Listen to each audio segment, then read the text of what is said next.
Hello hello, Shyam Sharma show के इस episode में आपका बहुत बहुत स्वागत है। आज मुझसे जुड़ने के लिए और आज का एपिसोड देखने के लिए आपका बहुत बहुत धन्यवाद। तो भाई, ये प्यार नहीं तो और क्या है? जब आपका पूरा देश एक दूसरे देश के साथ एक जंग की सिचुएशन में है, जब आपके देश के सारे लोग इस दूसरे देश के खिलाफ खड़े हैं, लेकिन आप फिर भी इस दूसरे देश के साथ खड़े हैं, तो ये प्यार नहीं तो क्या है? तो एक पुराना वीडियो हाल में ही ट्विटर पे काफी वायरल हुआ है। ये एक स्कूप वूप का वीडियो है जो उन्होंने सीताराम येचुरी के साथ किया था, जो कि CPIM communist party of India Marxist के लीडर हैं, और उन्होंने चाइना के बारे में कुछ बड़े ही इंटरेस्टिंग बयान दिए थे। और मैं ये भी बोलना चाहता हूँ कि मुझे जनरली स्कूप वूप पसंद नहीं है, काफी कुछ ज्यादा ही लिबरल मैगजीन है, लेकिन इस बंदे ने जो सीताराम येचुरी का इंटरव्यू ले रहा था, उसने सीताराम येचुरी से इंपॉर्टेंट सवाल जरूर पूछे।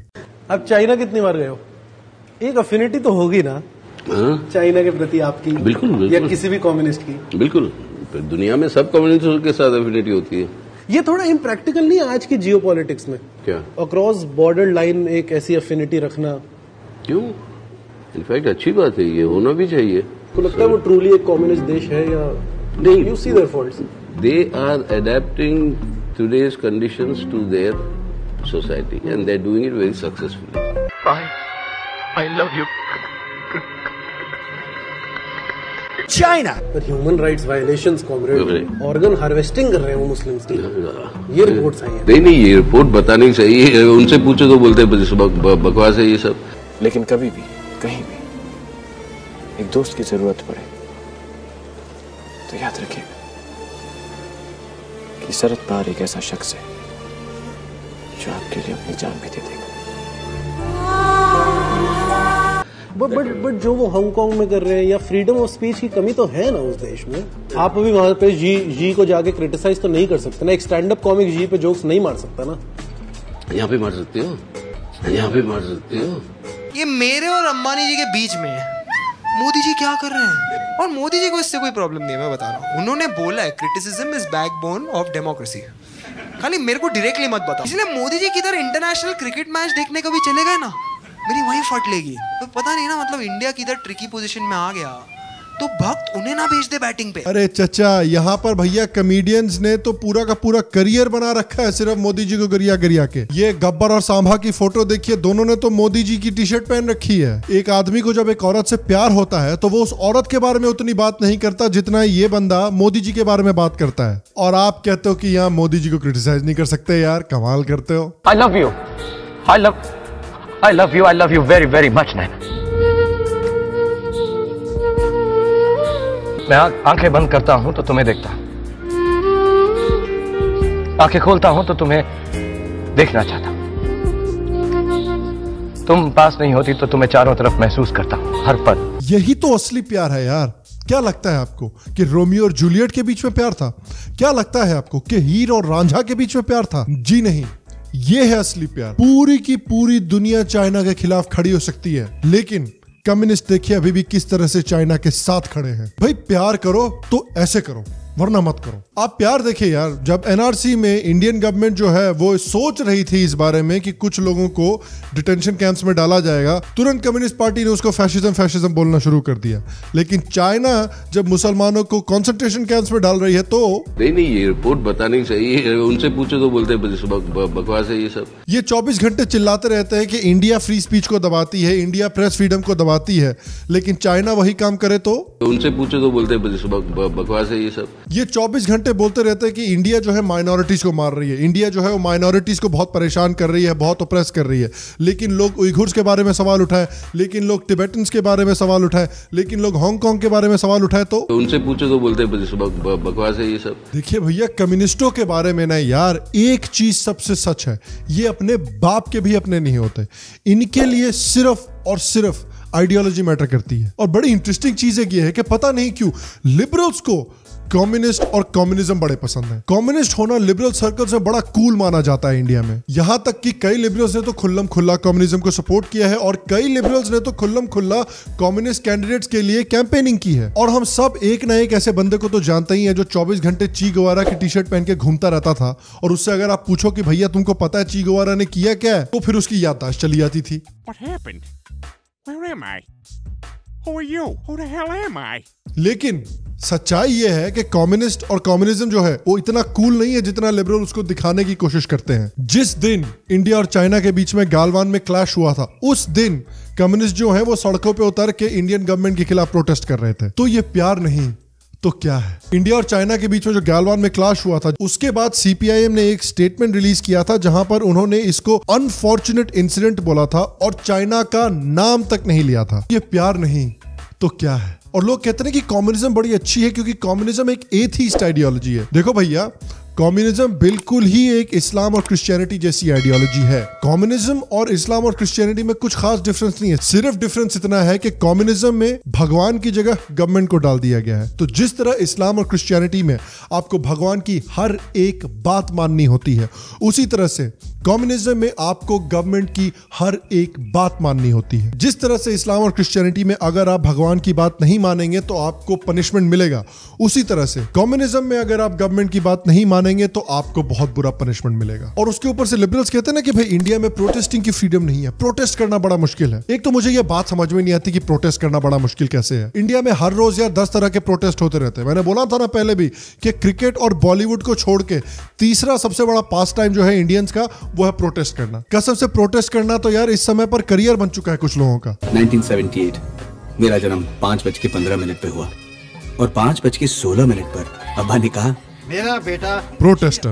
तो जो लिबरल्स कहते रहते हैं 24 घंटे कि इंडिया में प्रोटेस्ट करना बड़ा मुश्किल है, वो कम्युनिज्म के बारे में ये बात नहीं बोलते। चाइना में देखिए 1989 में एक प्रोटेस्ट हुआ था, स्टूडेंट प्रोटेस्ट तियानमेन स्क्वायर पे। सैकड़ों प्रोटेस्टर्स को मार डाला आर्मी ने और उसके बाद से मेनलैंड चाइना पर उस तरह के प्रोटेस्ट ही नहीं हुए। तियानमेन स्क्वायर के मैसेकर के बाद सीपीआईएम ने एक कम्युनिकेशन इशू किया था जहां पर उन्होंने तियानमेन स्क्वायर में जो चाइनीज गवर्नमेंट ने किया था उसकी तारीफ की थी। 1962 के वॉर के समय पे कम्युनिस्टों ने खुल्लम खुल्ला चाइना को सपोर्ट किया था। उन्होंने कहा था चाइना का चेयरमैन हमारा चेयरमैन है। आज भी कई ऐसे बड़े बड़े लीडर हैं कम्युनिस्ट पार्टी के, जैसे सीताराम येचुरी, जो कहते हैं कि एक असली कम्युनिस्ट वो होता है जो खुल्लम खुल्ला बिना किसी डर के चाइना को सपोर्ट करे। When I entered Stephens in 1970, you still had on the chapel written, it was blasphemy.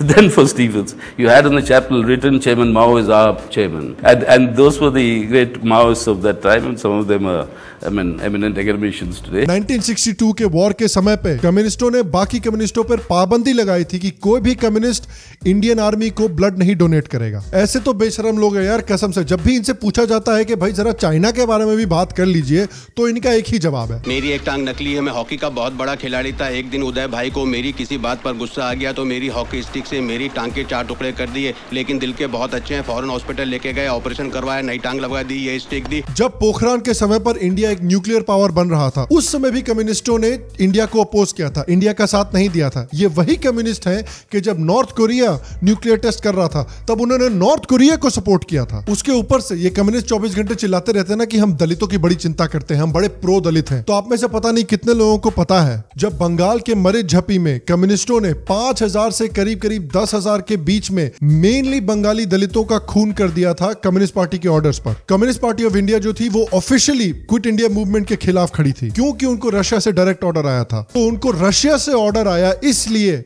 Bharat के कम्युनिस्टों ने इंडियन इंडिपेंडेंस स्ट्रगल को धोखा दिया था। और उसके ऊपर से हमें इन सब चीजों के बारे में पता क्यों नहीं है? क्योंकि जब से भारत को आजादी मिली है तब से इंडिया का हिस्ट्री सिलेबस डिजाइन करने की रिस्पॉन्सिबिलिटी ऐसे लोगों को दी गई है जो खुल्लम खुल्ला कम्युनिज्म से प्यार करते हैं। Romila थापड़, Irfan Habib, Bipin Chandra, DN Jha, RS. शर्मा, ये सब ऐसे लोग हैं जो खुल्लम खुल्ला कम्युनिज्म से प्यार करते हैं और इनके हाथों में रिस्पॉन्सिबिलिटी थी इंडिया का जो हिस्टोरिकल सिलेबस है उसको डिजाइन करने की। इसलिए हमें कम्युनिज्म की जो काली करतूतें हैं वो सुनने को नहीं मिलती। इसलिए हमें जो बाबर और औरंगजेब की काली करतूतें हैं वो सुनने को नहीं मिलती। इसलिए हमें यह बताया जाता है कि अयोध्या में कोई मंदिर था ही नहीं। इसलिए हमें यह बताया जाता है कि इंडियन आर्मी है कश्मीर में फैशिज्म कर रही है। और इंडिया की यूनिवर्सिटीज में भी जो इस तरह की मार्क्सिस्ट पोस्ट मॉडर्निस्ट आइडियोलॉजी है वो बुरी तरह से भर गई है। मार्क्सिस्ट थ्योरी जो है अब वो क्लास कॉन्फ्लिक्ट से हटकर आइडेंटिटी पॉलिटिक्स की कॉन्फ्लिक्ट पर फोकस कर रही है। पोस्ट मॉडर्निस्ट जो है उन्होंने बायोलॉजी को हाईजैक कर लिया है, उन्होंने लिटरेचर को हाईजैक कर लिया है, उन्होंने हिस्ट्री को हाईजैक कर लिया है,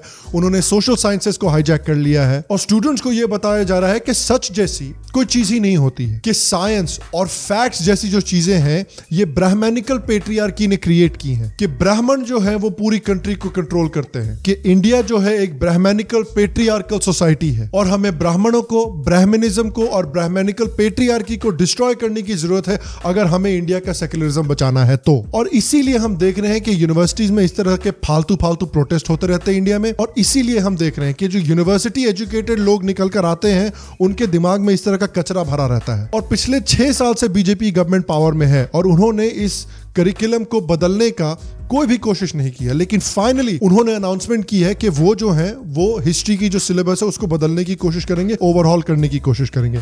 तो ये बहुत अच्छी खबर है। मुझे बस आशा है कि वो इस तरह के लोगों को अब नए करिकुलम को डिजाइन करने के लिए इस्तेमाल करें जो भारत की असली हिस्ट्री लोगों को सिखाना चाहते हो। और मैं आपसे भी पूछना चाहता हूं कि आप जो नया हिस्ट्री का सिलेबस बनने वाला है बीजेपी गवर्नमेंट के अंदर, उसमें आप क्या देखना चाहते हैं और किस तरह के लोगों को आपके हिसाब से इस हिस्ट्री के सिलेबस को रीडिजाइन करने में इन्वॉल्व होना चाहिए। नीचे कमेंट सेक्शन में मुझे अपने जवाब जरूर बताएं। अगर आपको आज का एपिसोड पसंद आया हो तो प्लीज आज के एपिसोड को एक लाइक दें, एक थम्स अप दें। इससे मेरी बहुत मदद होती है, इससे शो की बहुत मदद होती है। नीचे कमेंट सेक्शन में कमेंट भी जरूर करें। अगर आपको शाम शर्मा शो पसंद है और आप शाम शर्मा शो को सपोर्ट करना चाहते हैं तो नीचे पेट्रियन के लिंक पर क्लिक करें, शाम शर्मा शो के एक पेट्रन बने। इससे आपको जो शाम शर्मा शो के ब्रांड न्यू मग्स हैं वो अगस्त में भेजे जाएंगे और शाम शर्मा शो का व्हाट्सएप और डिस्कॉर्ड सर्वर पर भी आपको एक्सेस मिलेगा। अगर आपको शाम शर्मा शो पसंद है, अगर आपको आज का एपिसोड पसंद आया लेकिन आपने अभी तक फिर भी चैनल पर सब्सक्राइब नहीं किया है, अरे भैया किस बात का इंतजार कर रहे हो यार? ये रहा बटन, क्लिक करो, है सब्सक्राइब करो, बेल आइकॉन को दबाना बिल्कुल भी मत भूलना। और हाँ, हमारे यहाँ और भी एपिसोड्स हैं, जरा उनको भी जाकर देखिए, आपको जरूर पसंद आएंगे। मैं आपको अगले हफ्ते मिलूंगा और तब तक स्वस्थ रहें, सुखी रहें, फिर मिलेंगे।